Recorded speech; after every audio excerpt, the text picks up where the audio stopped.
ecografía Doppler del sistema venoso de miembros superiores.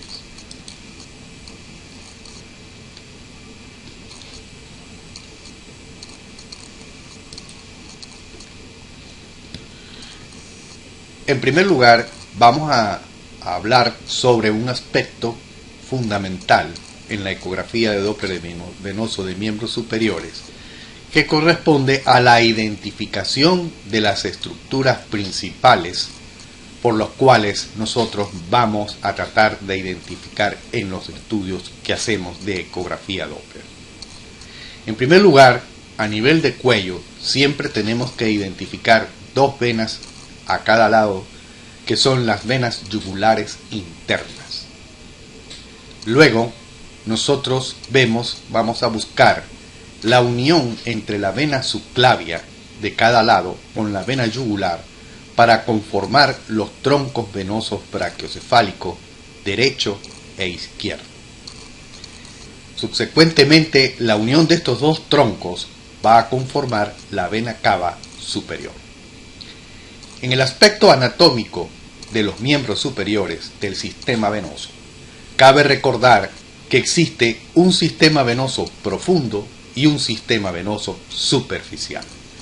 El profundo nosotros vamos a tratar de identificarlo a partir de la vena axilar.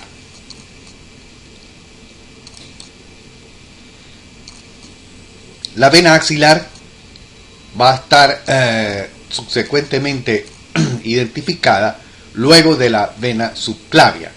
Ella va a tener un límite muy importante hasta el borde anterior del músculo pectoral mayor.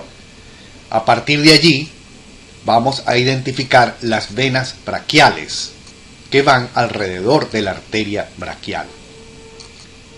Es importante también resaltar que una vena del sistema venoso superficial, como la vena basílica, va a unirse a las venas humerales para conformar la vena axilar.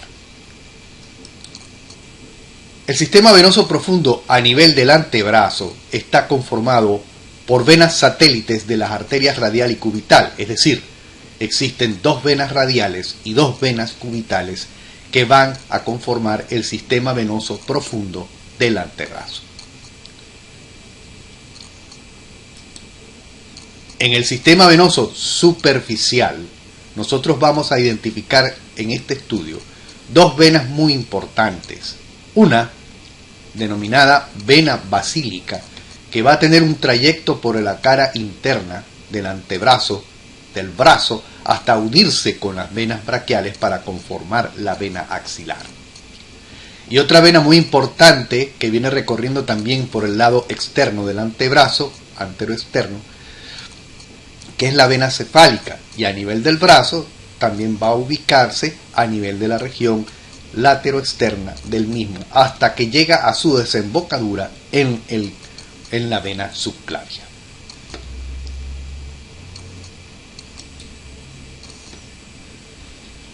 Luego de hacer este recorrido anatómico, nosotros vamos a tener una noción de las principales indicaciones que tiene la ecografía Doppler venoso de miembros superiores.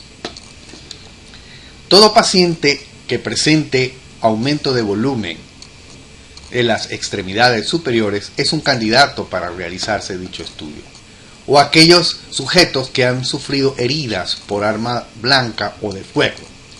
O inclusive aquellos pacientes que se le colocan catéteres por alguna necesidad, por ejemplo catéteres centrales, en los cuales se requiere una vía rápida y central para poder mejorar sus condiciones. Todos estos pacientes a los que se le han colocado, por ejemplo, catéteres de marcapaso, son indicativos para realizar este estudio. Y sobre todo aquellos que van a ser sometidos a la realización de fístulas arteriovenosas para hemodiálisis. Es importante entender y cuál es el protocolo del estudio venoso de miembros superiores. Indudablemente el paciente puede estar sentado o acostado, pero debe tener una posición más que todo de los brazos extendidas con ligera, con ligera abducción. Debe identificarse subsecuentemente todas las venas que habíamos explicado anteriormente que conforman el sistema venoso profundo y el sistema venoso superficial. Vamos a identificarlos con cortes longitudinales y transversales, cada una de estas venas que nombramos anteriormente, para estudiar o seguir un orden que primero va a ser el modo bidimensional, luego el Doppler color y por último el Doppler pulsado, donde vamos a identificar una serie de características anatómicas y hemodinámicas, anatómicas por las dimensiones y el contenido de los vasos, y hemodinámicas porque vamos a ver cómo se recorre, si existe la señal Doppler, cómo está la dirección de la misma y por supuesto si se llena toda la vena.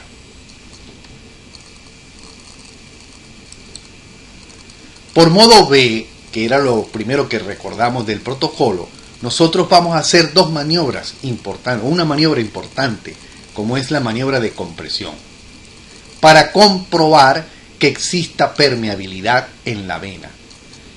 Tenemos que detallar las características anatómicas de las paredes de las venas, si tienen su forma, su dimensión, para entonces concluir en que existe un sistema venoso normal. Seguidamente podemos explorarla con el Doppler, aunque aquí empezamos a explicar con el Doppler pulsado. Debemos recordar que siempre debe usarse el Doppler color antes del pulsado. Con el Doppler pulsado lo que vamos a observar son las características de la onda venosa durante la inspiración y durante la expiración. Es decir, es una onda generalmente es monofásica, que aumenta de amplitud con la inspiración y disminuye con la expiración. Debemos hacer maniobras de compresión, que nos comprueba que existe permeabilidad. Y la maniobra de Valsalva, recordar que interrumpe el flujo porque aumenta la presión torácica. Aquí tenemos una expresión del Doppler pulsado, una onda pulsátil en las venas proximales, como lo es la vena subclavia y la vena axilar. En el lado izquierdo podemos observar entonces el Doppler color, que nos denota la permeabilidad y la ausencia de trombosis, ya que el color se expresa en la totalidad de la luz de la vena. Esto es otra prueba de que existe permeabilidad del vaso. El Doppler color entonces lo que nos va a demostrar es la cantidad o el llenado venoso, que es de intensidad variable con los movimientos respiratorios. Nos puede observar también, podemos observar un flujo turbulento en los sectores proximales y el llenado total del espacio intraluminal con la inspiración y con la compresión distal. Esos son hallazgos normales al Doppler color pulsado y al modo B, que lo estamos observando ahorita.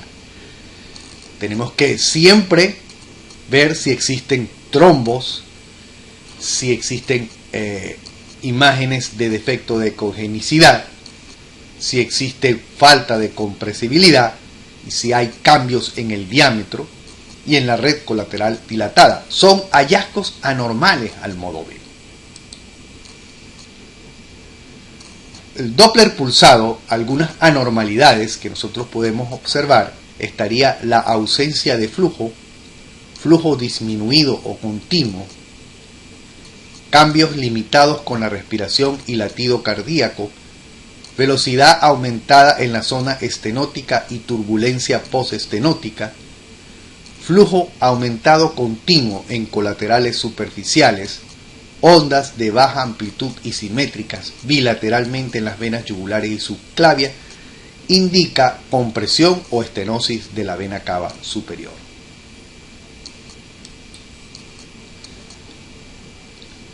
Doppler color. Defecto de represión en la trombosis parcial, ausencia en la oclusión total y colaterales con flujo de alta velocidad.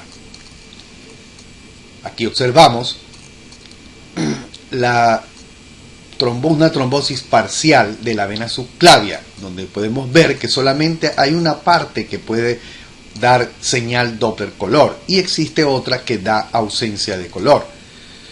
Y esto, donde está permeable, obtenemos un flujo continuo en dicha vena.